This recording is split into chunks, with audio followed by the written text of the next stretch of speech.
The Steadfast Tin Soldier by Hans Christian Andersen, adapted for the Reading Tree. There were once 25 tin soldiers. They were all brothers, born of the same set of old tin spoons. They shouldered their muskets proudly, and looked straight ahead of them, splendid in their uniforms all red and blue. The very first thing in the world that they ever heard was, "Oh, tin soldiers!" A small boy shouted it, and clapped his hands as the lid was lifted off their box on his birthday, a few days before Christmas. He immediately set them up on the table and played with them all day long in a playroom he shared with his sister. All the soldiers looked exactly alike, except one. He looked a little different, as he had been cast last of all. The tin had been short, you see, so he had only one leg. But there he stood, as steady on one leg as any of the other soldiers on their two. But just you wait and see, he'll be the remarkable one, I bet. On the table with the soldiers were many other playthings, and one that no eye could miss was a marvellous castle of cardboard. The beautiful castle belonged to the boy's sister. It had little windows through which you could look right inside it, and in front of the castle were miniature trees around a little mirror which represented a lake. The wax swans that swam on its surface were reflected in the mirror. All this was very, very pretty, but prettiest of all was the little lady who stood in the open doorway of the castle. Although she was a paper doll, she wore a dress of the fluffiest gauze. A tiny blue ribbon went over her shoulder for a scarf, and in the middle of it shone a spangle that was as big as her face. The little lady held out both her arms as a ballet dancer does, and one leg was lifted so high behind her that the tin soldier couldn't see it at all, and he supposed she must have only one leg, just as he did. That would be the wife for me, he thought. But maybe she's too grand. She lives in a castle. I have only a box with 24 roommates to share it. That's no place for her, but I must try to make her acquaintance. Still as stiff as when he stood at attention, he lay down on the table behind a snuff-box, where he could admire the dainty little dancer, who kept standing on one leg without ever losing her balance. When the evening came, the other tin soldiers were put away in the box, and the people of the house went to bed. Now the toys began to play among themselves at visits and battles and giving balls. The tin soldiers rattled about in their box, for they wanted to play too, but they could not get out. The lid was shut tight. The nutcracker turned somersaults, and the slate pencils squeaked out jokes on the slate. The toys made such a noise that they woke up the canary bird, who decided to give a speech, all in rhyming verse. The only two who stayed still were the tin soldier and the little dancer. Without ever swerving from the tip of one toe, she held out her arms to him, and the tin soldier was just as steadfast on his one leg. Not once did he take his eyes off her. Then the clock struck 12, and clack! Up popped the lid of the snuff-box, but there was no snuff in it. No, out bounced a little bogey man with a nasty grin on his face, a jack-in-the-box. "Tin soldier," he said, "will you please keep your eyes to yourself?" The tin soldier pretended not to hear. The bogey said, "Just you wait until tomorrow." But when the next morning came and the children got up, the soldier was set on the window ledge, and, whether the bogey did it or there was a gust of wind, all of a sudden the window flew open, and the soldier pitched out headlong over the 3rd floor. He fell at breathtaking speed and landed cap first, with his bayonet buried between the paving stones, and his one leg stuck straight in the air. The housemaid and the little boy ran down to look for him, and Although they nearly stepped on the tin soldier, they walked right past without seeing him. If the soldier had called, "Here I am," they would surely have found him. But he thought it contemptible to raise an uproar while he was wearing his uniform. Soon it began to rain. The drops fell faster and faster until they came down by the bucketful, and as soon as the rain let up, along came two young rascals. "Hey, look," one of them said. "There's a tin soldier. I tell you what, let's send him sailing." They made a boat out of newspaper, put the tin soldier in the middle of it, and away he went down the gutter with the two young rapscallions running beside him, clapping their hands. How the waves splashed, and how fast the water ran down the gutter!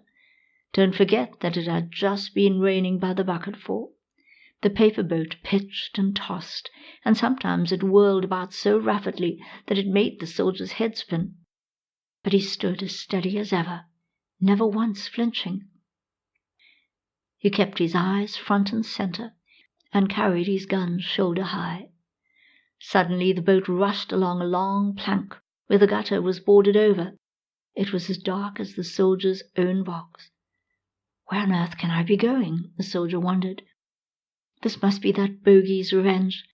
Ah, if only I had the little lady with me. It could be twice as dark here for all that I would care." Out popped a great water rat who lived under the gutter plank. "Have you a passport?" said the rat. "If you have, hand it over."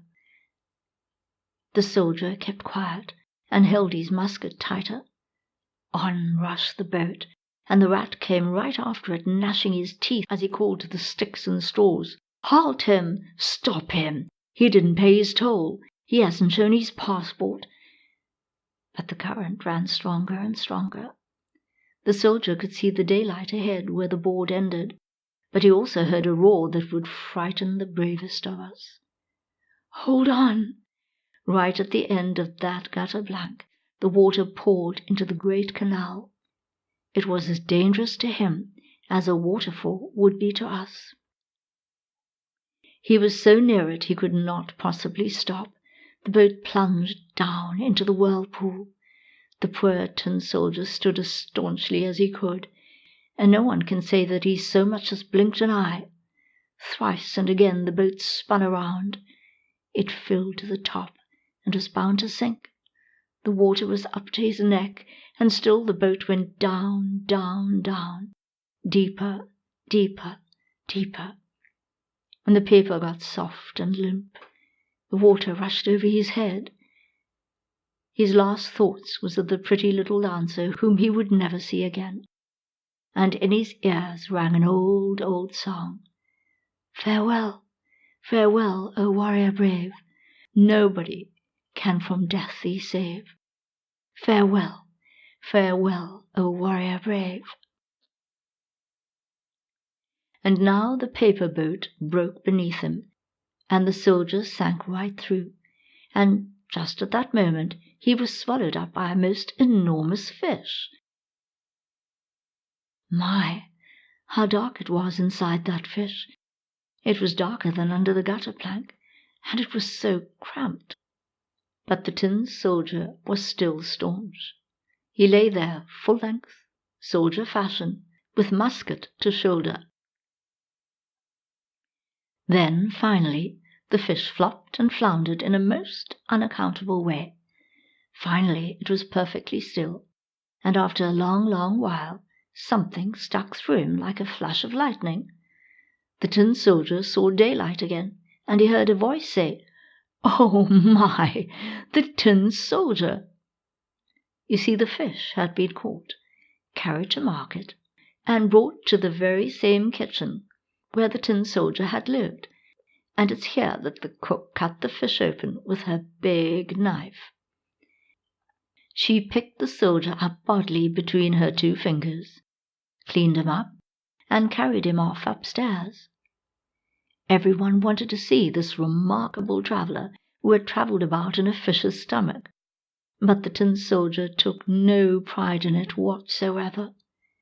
They put him on the table, and lo and behold, what curious things can happen in this world! There he was, back in the same room he had been before.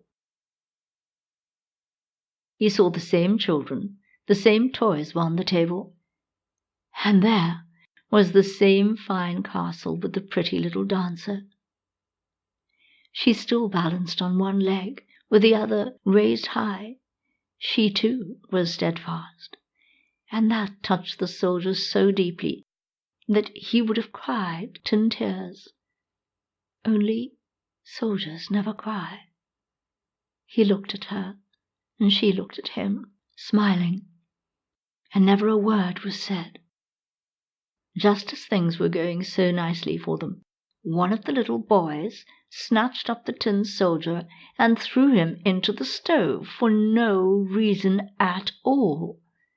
That bogey in the snuff-box must have put him up to it. The tin soldier stood there, dressed in flames. He felt a terrible heat, but whether it came from the flames or from his love, he didn't know. He lost his splendid colours, maybe from the hard journey, maybe from grief. Nobody can say. He looked at the little lady, and she looked at him, and he felt himself melting.